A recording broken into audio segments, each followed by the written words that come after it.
말씀을 삶을 이끌었던 말씀이 어떤 말씀인지 오늘 찬양 들으면서 예수의 이름을 부르는 자, 예수 이름 안에 정말 세상은 요동을 치고 있고 또 우리 안에 끝없는 분노를 일으키고 있지만 하나님의 소망이 예수 이름 안에 그 능력 안에 있는 줄로 믿습니다.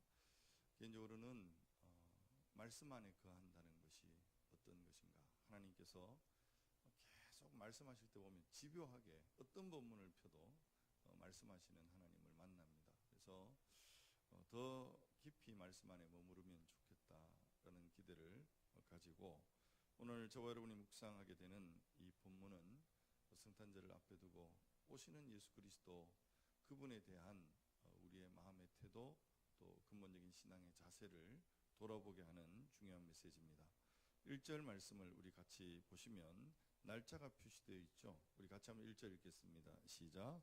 일곱째 달 곧 그 달 21일에 여호와의 말씀이 선지자 학개에게 임하니라. 이르시되. 일곱째 달 곧 그 달 21일에 이때는 이스라엘의 별을 베기 시작하는 가장 바쁜 절기를 맞이하는 날입니다. 가장 바쁜 날에 하나님께서 학개 선지자에게 말씀을 하는데 2절에 보면 세 무리에게 말씀을 하고 있는 것을 봅니다. 2절에 보면 너는 스알델의 아들 유다 총독 스룹바벨과 요사닥의 아들 대제사장 여호수아와 남은 백성에게 말하여 이르리라. 여기 유다 총독 스룹바벨, 여러분 스룹바벨이라고 하는 이름은 원래 바벨론식의 이름입니다. 그런데 이 사람이 어디 지파 사람이에요? 유다 자손이라고 되어 있습니다.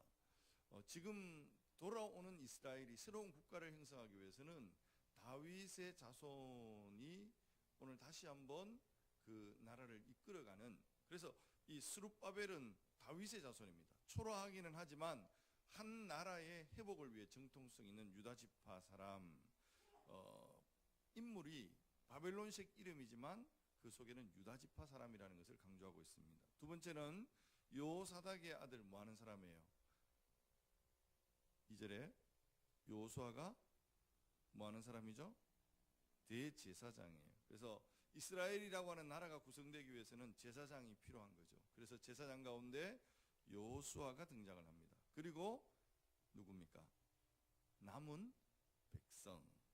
여러분, 이 남은 백성은 표현을 좀 좁게 보면 포로에서 돌아온 성전을 재건하는 사람들 이렇게 이야기할 수 있지만 성경 전체의 문맥 속에서 보면 이 남은 백성을 통해서 예수 그리스도가 오시게 된다고 하는 남은 자 사상의 굉장히 중요한 뿌리가 되어지는, 그래서 이 남은 자가 누구인가, 이것이 구약의 후반부를 묵상할 때 아주 중요한 포인트가 되어지는 것을 보게 되어지는데, 이 세 무리에게 어떤 말씀을 하시는가, 여러분 3절 말씀 같이 한번 읽어볼게요. 다 같이 시작. 너희 가운데에 남아있는 자 중에서 이 성전의 이전 영광을 본 자가 누구냐? 이제 이것이 너에게 어떻게 보이느냐? 이것이 너희 눈에 보잘것없지 아니하냐? 여기 보면 세 가지 질문을 합니다. 첫 번째 질문이 뭐예요? 너희 가운데 남아있는 자 중에서 이 성전의 무슨 영광? 이전의 영광을 본 자가 누구냐? 두 번째는 이제 이것이 너에게 어떻게 보이느냐? 세 번째는 뭐예요?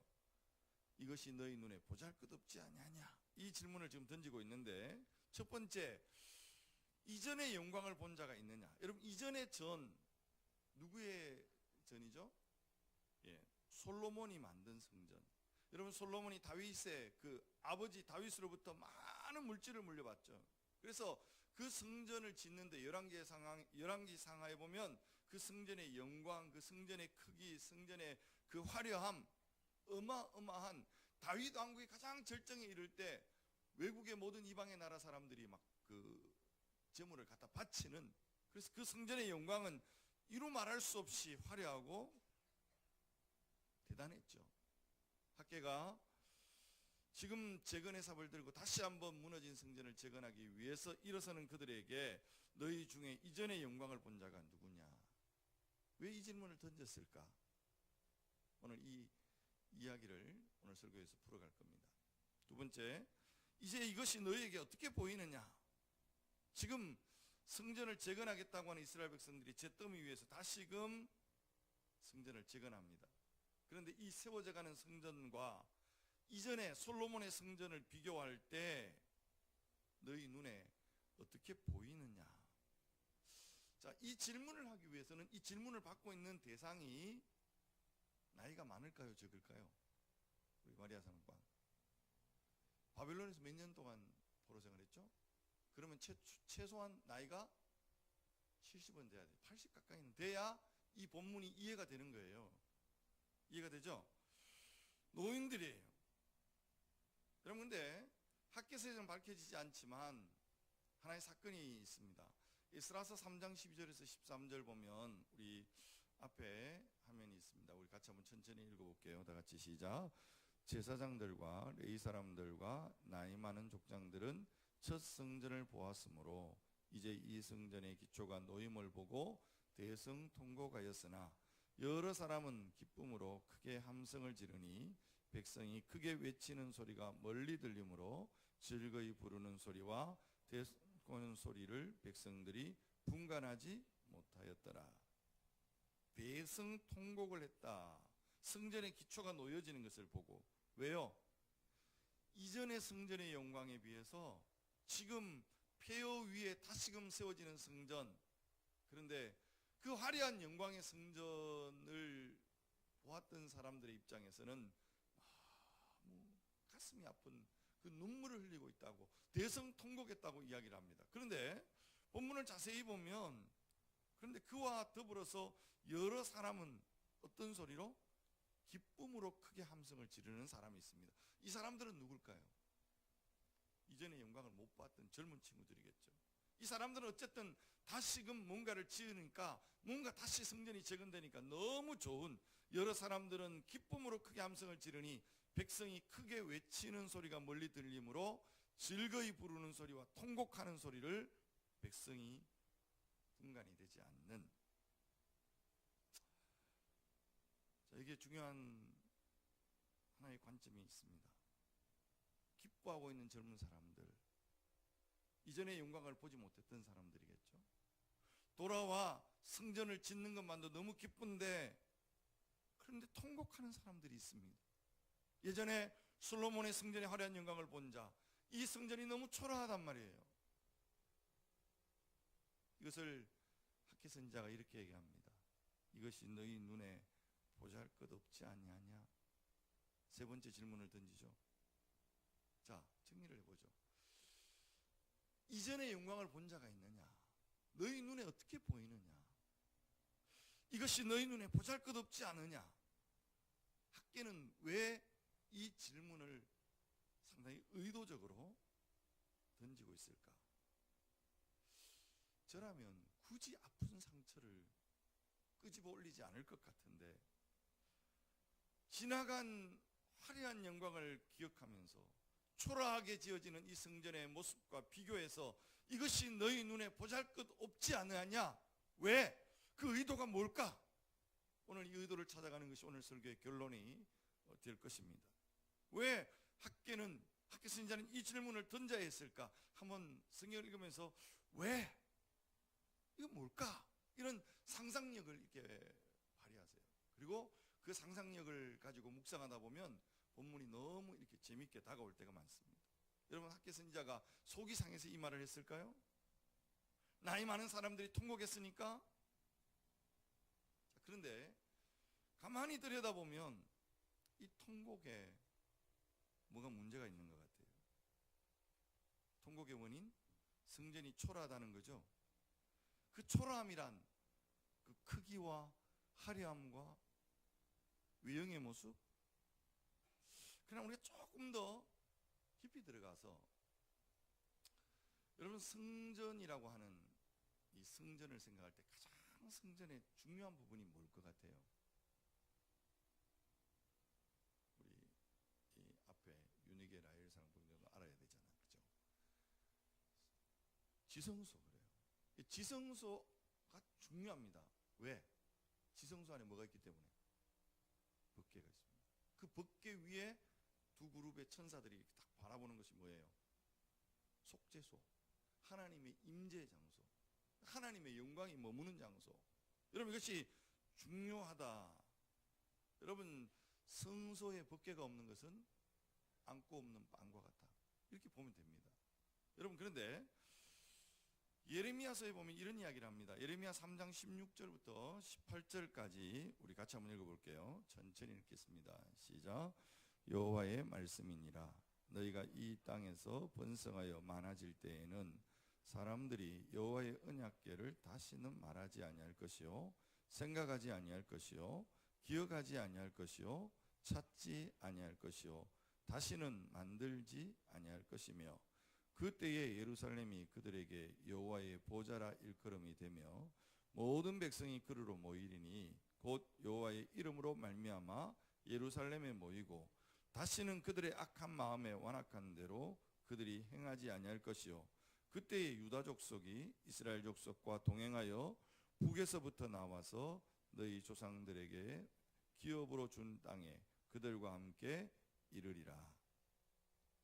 여러분, 16절 말씀을 좀 화면 띄워주세요. 여기 보면 여호와의 말씀이니라. 너희가 이 땅에서 번성하여 많아질 때, 지금 돌아와서 지금 하나님의 성전을 짓고 있는 이스라엘 백성들을 이야기하죠. 그런데 그 사람들이 여호와의 언약궤를 다시 뭐하지 않는다고요? 말하지 아니할 것이요, 생각하지 아니할 것이요, 기억하지 아니할 것이요, 찾지 아니할 것이요, 뭐하지 않을 것이라? 만들지도 않을 것이다. 왜 그런가? 여러분, 17절 화면 다시 보시면 그때 예루살렘이 그들에게 뭐가 됩니까? 여호와의 보좌가 되는, 그 시선이 법궤에서 예루살렘으로 옮겨지는, 자, 이런 상황이 있습니다. 여러분, 노인들의 통곡을 우리는 좀 다시 한번 다른 관점에서 볼 필요가 있다고 생각합니다. 물론 솔로몬의 성전의 크기, 화려함, 그 영광이 지금 지어지고 있는 성전에 비해서 너무 화려했기 때문에, 그 화려함에 지금 바라보는 성전은 너무 초라했기 때문에 대성통곡을 했다고 볼 수도 있지만, 더 본질적인 문제는 그들 안에 법궤가 없었습니다. 왜 법궤가 없었습니까? 이스라엘 백성들이 바벨론에 멸망한 그 시점에 법궤는 사라졌습니다. 그때로부터 어떤 인류의 역사 속에 법궤 찾는 일들이, 여러분 영화도 법궤 찾는 영화 나오잖아요. 예수님의 옷, 뭐 이런 것들 가지고 그 인디아나 존스나 이런 거 보면은 대부분 그런 영화들이에요. 그러나 어디에 있다더라, 근거 없는, 하나님이 어쩌면 우리에게 드러내시지 않는, 지금 법궤가 없는 이 성전을 생각할 때 노인들은 뭔가 답답한 거예요. 성전이 무너졌어요. 법궤가 사라졌어요. 그때 이스라엘 백성들의 딜레마는 하나님이 영원토록 보존해 주겠다고는 다윗의 왕위가 끝이 났어요. 성전이 무너졌어요. 그러면 하나님의 임재의 상징인 하나님이 역사하는 하나님의 집이 없다면 하나님 도대체 어디에 계시는 거예요? 여기에 충격 또 충격입니다. 탄핵의 충격을 넘어서는. 근데 하나님은 당신의 백성들을 승리해 나가시면서 그들의 눈앞에 보여지는 화려한 성전도 돌 위에 돌 하나 남지 않고 무너뜨리는, 하나님의 임재의 상징이라고는 법궤, 눈앞에 보여지는 법궤마저도 사라지게 만드는. 왜? 하나님은 무엇을 통해서 그것을 말씀하실까? 오늘 우리에게 왜 그렇게 말씀하실까? 무엇을 말씀하고 싶은 걸까? 이런 법궤는 뭐의 상징이라고요? 따라합시다. 하나님의 임재. 말 그대로예요. 여러분, 노인들은 성전의 영광을, 화려함을 보았어요. 크기를 보았어요. 무엇보다도 법궤가 그들의 신앙의 중심에 있었던 그때를 생각할 때, 지금 법궤가 없는 성전, 초라한 성전 앞에 대성통곡할 수밖에 없죠. 그러나 여러분, 여기에는 또 다른 함정이 숨어 있다고 생각합니다. 여러분, 어차피 법궤는 형식입니다. 하나의 사인이죠. 하나님의 임재의 사인. 자, 이 사건이 정말 중요한 것이, 여러분 사무엘상에 보면 이스라엘 백성들이 엄청난 실수를 합니다. 블레셋과의 전쟁에서 대패하면서 왜 우리가 패했을까? 뭐가 없어서? 봇개가 없어서. 그래서 실로에 있는 봇개 가져온나, 봇개를 가지고 와서 전쟁터에 임했는데, 여러분 그들의 논리로 이야기하면 이 전쟁에 반드시 승리해야 됨에도 불구하고 그 전쟁은 완전히 참패를 경험하게 됩니다. 어느 신학자의 이야기처럼 더 이상 이때의 봇개는 봇개가 아니라 뭐예요? 괴짝이 되어버린 거예요. 봇개가 뭐의 상징이라고요? 하나님의 임재의 상징. 바벨론 침략을 받고 성전의 봇개가 사라졌어요. 성전도 사라졌어요. 이스라엘 백성들이 발견한 것은 바벨론의 그발 강가에 앉아서 울고 있는 그들에게 여호와 하나님이 찾아오셨습니다. 그러면서 그 에스겔서의 주제는 뭐냐면, 따라합시다. 여호와 샴마. 크게 여호와 샴마. 하나님이 거기에 계시더라. 성전 안에 갇혀있는, 성전 안에 머물러 있는 하나님이라고 생각했던 그 하나님은 고난받고 눈물 흘리고 고통스러워하는 그 삶의 현장 속에 거기에 계시는 하나님이시더라. 그들이 그것을 경험했어요. 그리고 돌아와 성전을 지으면서 그들은 회복해야 될 가장 중요한 본질은 하나님은 영이시니, 여러분 어떤 형상이 아니고 어떤 상징이 아니고 정말로 중요한 핵심은 하나님의 임재, 하나님의 말씀, 이걸 붙들어 써야 되는데 여전히 신앙의 위기는 형식을 붙잡는 데부터 시작이 되어지는 것이죠. 그래서 이 노인들의 통곡은 건강한 통곡이라고 말할 수가 없다. 여러분 이런 실수를 우리 성도들도 교묘하게 할 수 있다 생각을 늘 합니다. 그런 의미에서 저희 교단은 이 강단에 십자가 안 답니다. 왜? 십자가마저도 주술적 의미로 사용되니까. 영화를 보면 그냥 마귀가 귀신이 나타나면 십자가 탁 내밀면 막 도망가잖아요. 한번 해봤어요? 십자가 내민다고 가는 마귀면 그 마귀도 아니에요. 마귀가 떠나가는 것은 십자가의 형상의 의미가 아니고 예수 그 이름과 그 능력에 있는 줄로 믿습니다. 여러분이 찬양한 예수 이름 앞에 소망이 있는 줄 믿습니다.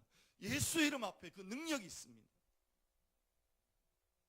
이걸 우리가 붙들어야 돼요. 신앙생활의 가장 핵심이 뭡니까? 한 주간 저에게 주신 하나님의 음성은 말씀 안에 거해라. 하나님의 음성에 순종해라. 순종하면 그곳에 하나님의 형통과 하나님의 예비하신 은혜가 예비되어져 있다. 하나님 주고 싶어서 견딜 수 없는 은혜로 내게 다가오시는데, 금요일날 말씀을 드린 것처럼 우리는 자꾸 하나님 앞에 등지고 있는, 하나님의 말씀을 자꾸만 기막고 있는, 그리고 우리는 예배 드렸다, 11조 드렸다, 그리고 여러분이 신앙생활 다 한 것처럼 생각하지 말자고요. 사도 바울은 로마서에서 너희 몸을 하나님이 기뻐하시는 거룩한 상한 제사로 너희 몸을 드리라고 그랬어요. 이 몸을 육체의 어떤 형식이 아니라 우리의 온전함을 결국은 산 제사, 삶의 예배로 나아가야 된다는 이야기입니다.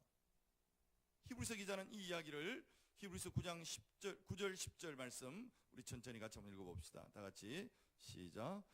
이 장막은 현재까지의 비유니 이에 따라 드리는 예물과 제사는 섬기는 자를 그 양심상 온전하게 할 수 없나니 이런 것은 먹고 마시는 것과 여러 가지 씻는 것과 함께 육체의 예법일 뿐이며 개혁할 때까지 맡겨둔 것이니라. 아멘. 시간상 이 앞뒤 문맥을 다 이야기할 수 없지만 이 앞에 문맥이 뭐냐면 성막과 붓기에 관한 이야기예요. 근데 10절 말씀을 우리가 자세히 보시면 이런 것을 먹고 마시는 것과 여러 가지 씻는 것과 함께 육체의 예법일 뿐이며 언제까지? 여러분 언제까지라고 되어 있습니까? 개혁할 때까지 맡겨둔 것이다. 요즘 우리 사회의 어떤 키워드잖아요. 개혁.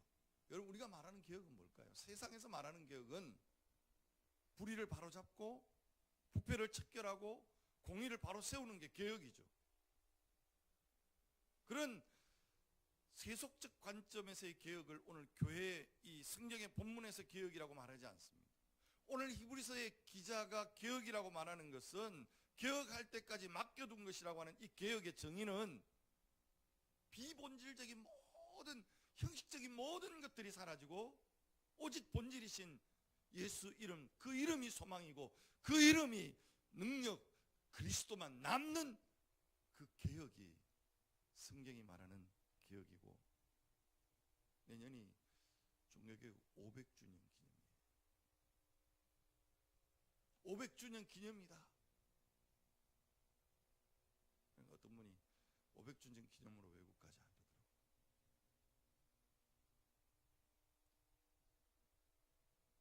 종교개혁 현장을 봐야 된대요. 예, 좋아요. 그러나 우리가 정말 고민해야 될 것은 정말 붙들어야 될 그 본질, 종교개혁자들이 씨름했던 그 본질, 루터가, 칼빈이, 쯔빙겔리가 붙들었던 그 본질, 그게 뭘까?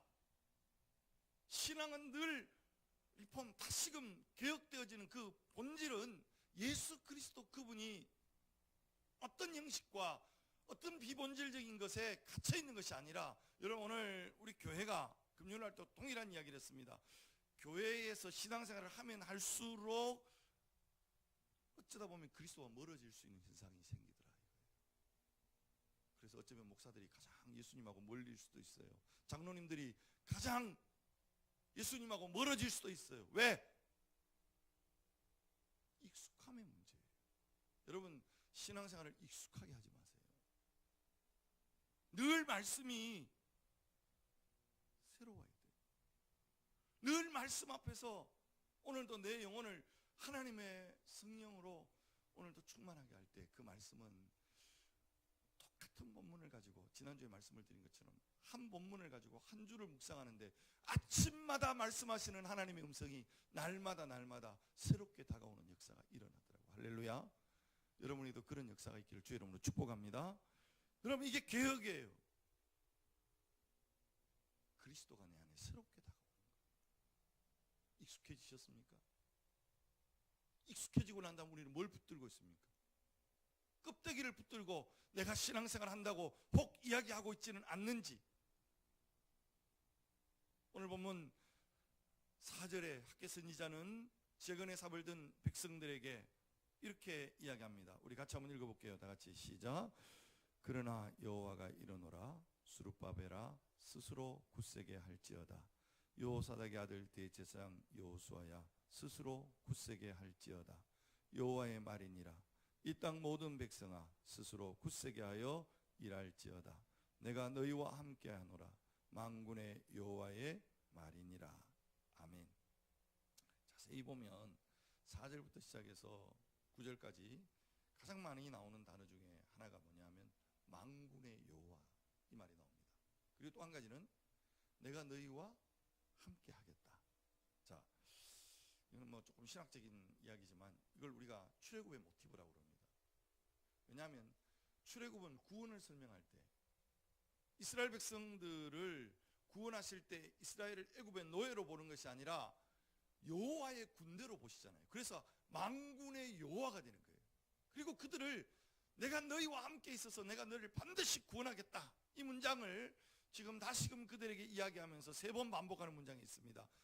한번 따라합시다. 스스로 굳세게 할지어다. 그래가 굳세지겠어요? 스스로 굳세게 할지어다. 스스로 굳세게 하여 일할지어다. 그렇게 되기를 주의 이름으로 축복합니다. 예. 이게 무슨 이야기입니까? 굳세게 한다는 것. 굳세게 해서 순종하며 하나님 앞에 재건하는, 이 성전을 재건해야 되는 이스라엘 백성들을 향해 말하고 싶은 메시지가 뭘까요? 여러분 5절 말씀부터 7절까지 천천히 한번 읽어보겠습니다. 다 같이 시작. 너희가 애굽에서 나올 때에 내가 너희와 언약한 말과 나의 영이 계속하여 너희 가운데에 머물러 있나니 너희는 두려워하지 말지어다. 만군의 여호와가 이같이 말하노라. 조금 있으면 내가 하늘과 땅과 바다와 육지를 진동시킬 것이요 또한 모든 나라를 진동시킬 것이며 모든 나라의 보배가 이르리니 내가 이 성전의 영광이 충만하게 하리라. 만군의 여호와의 말이니라. 아멘. 원문에 보면 빠진 나라가 있는 것이 6절에 만군의 여호와가 이같이 말하노라. 조금 있으면 여기에 다시라는 말이 빠집니다. 다시 내가 하늘과 땅과 바다와 육지를 진동시킬 것이라. 이거는 5절에 내가 애굽에서 나올 때의 너희와 언약한 말, 출애굽의 모티브라 그랬어요. 여기에 말하는 6절에 말하는 하늘과 땅과 바다와 육지가 진동되는 것은 홍해 사건을 이야기하는 겁니다. 하나님이 이스라엘 백성들을 홍해를 건너게 했던 그 사건을 다시금, 여러분 다시 이스라엘 백성들 홍해 건너나요? 아니요. 그와 같은 영적인 놀라운 구원의 역사가 이루어지는데 어떻게 이루어지느냐? 7절에 보면 또한 모든 나라를 진동시킬 것이며 모든 나라에 뭐가? 보배가 이르리니. 그런데 여러분 보배가 이른다는 이 보배라는 말 속에 각주에 보면 뭐라고 돼 있죠? 밑에 보면 각주에 뭐라고 돼 있습니까? 사모하는 것이. 자, 우리 보배라는 말을 빼고 사모하는 것이라는 말을 넣어서 7절을 같이 한번 읽어볼게요. 다 같이 시작. 또한 모든 나라를 진동시킬 것이며 모든 나라에 사모하는 것이 이르리니 내가 이 성전의 영광이 충만하게 하리라. 만군의 여호와의 말이니라. 만군의 여호와께서 여기에 보배가 이른다. 만국이 사모하는 그 보배, 그분은 오시는 예수 그리스도입니다. 할렐루야. 그분이 오셔서, 예수 그리스도가 오늘 우리에게 오셔서 분노하는 이 세상의 사람들의 마음, 칠흑 같은 어둠이 뒤덮고 있는 이 역사의 한가운데 오셔서 우리에게 평강 주시기를 원합니다. 8절 9절 말씀 한번 읽어볼까요? 다 같이 읽습니다. 시작. 은도 내 것이요 금도 내 것이라. 만군의 여호와의 말이니라. 이 성전의 나중 영광이 이전의 영광보다 크리라. 만군의 여호와의 말이니라. 내가 이곳에 평강을 주리라. 만군의 여호와의 말이니라. 아멘. 이 성전의 영광이 이전의 영광보다 크다. 여러분 9절에 그 말씀이죠. 나중의 영광이 이전의 영광보다 크다. 여러분 앞에 3절에 물었던 질문, 이 성전의 영광을 본 자가 있느냐? 이전 성전의 영광을 본 자가 있느냐? 너희 눈에 어떻게 보이느냐?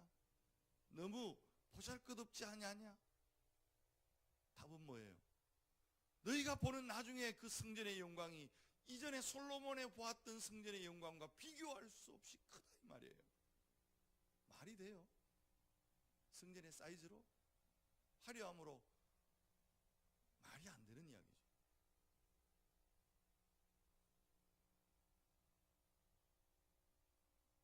그러나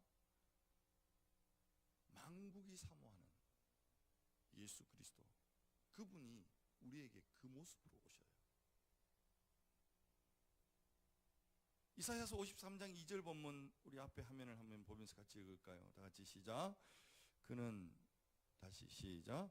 그는 주 앞에서 자라나기를 연한 순 같고 마른 땅에서 나온 뿌리 같아서 고운 모양도 없고 풍채도 없은즉 우리가 보기에 흠모할 만한 아름다운 것이 없도다. 주님은 이렇게 오셨어요. 하나님의 아들이 이 땅에 오셨음에 자기 백성이 영접하지 아니하고 십자가에 내어놓았어요. 인생이 기대하는 모습으로 오시지 않는 예수 그리스도, 누가, 여러분 구약의 백성으로 돌아가서 누가 예수 그리스도가 그런 모습으로 오시리라고 상상이나 했겠어요? 여인의 몸을 입으시는, 목수의 아들로 오시는, 마구간에 오시는,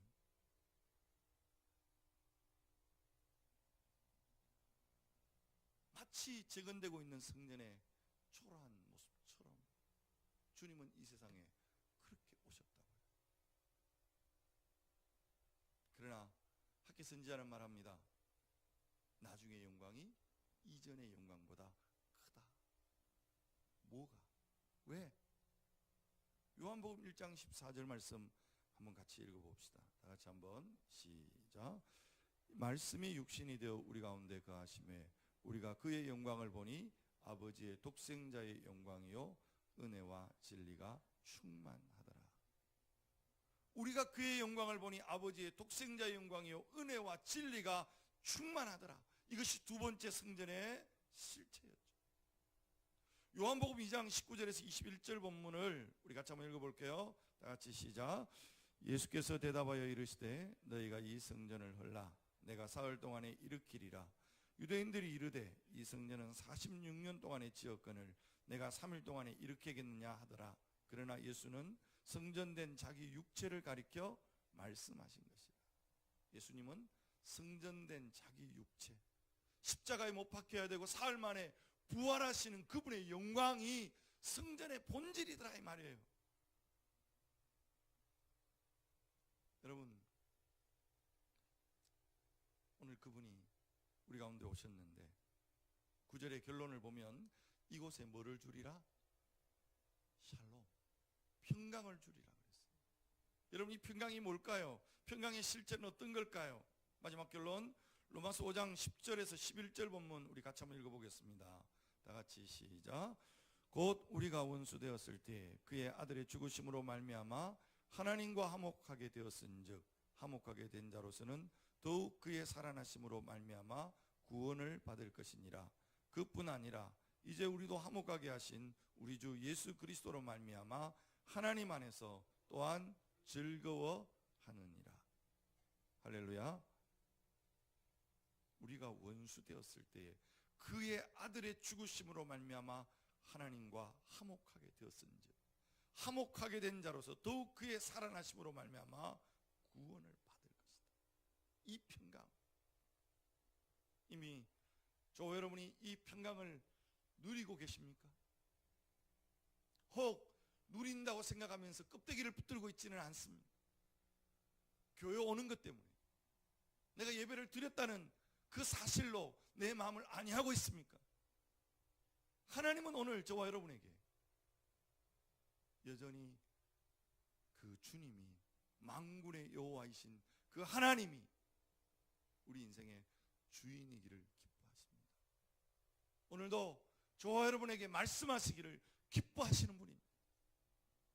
그 말씀 안에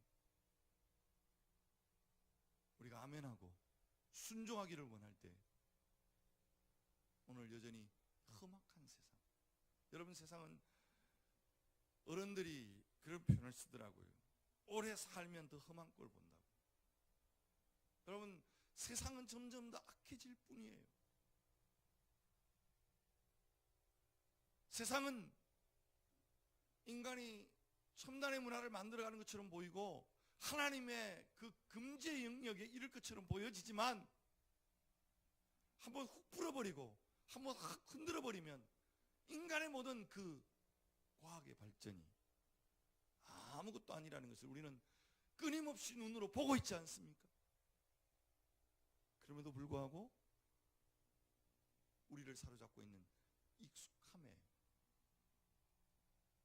함정이 본질이신 예수 그리스도, 생명이신 예수 그리스도, 나의 주인이신 예수 그리스도 앞에 기막고 사는 인생 되지는 않았는지, 이 한 주간도 그분의 음성 듣기를 주의 이름으로 축복합니다.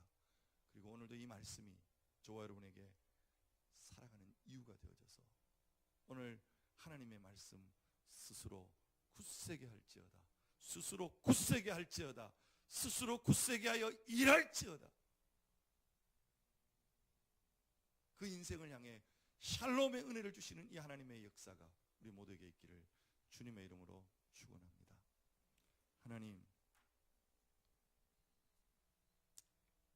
돌아온 이스라엘 백성들이 짓고 있는 성전은 솔로몬의 성전에 비하여 너무 보잘것없고 초라하기 그지없었습니다. 그것 때문에 낙심하는 자들, 대성통곡하는 자들이 있었습니다. 그러나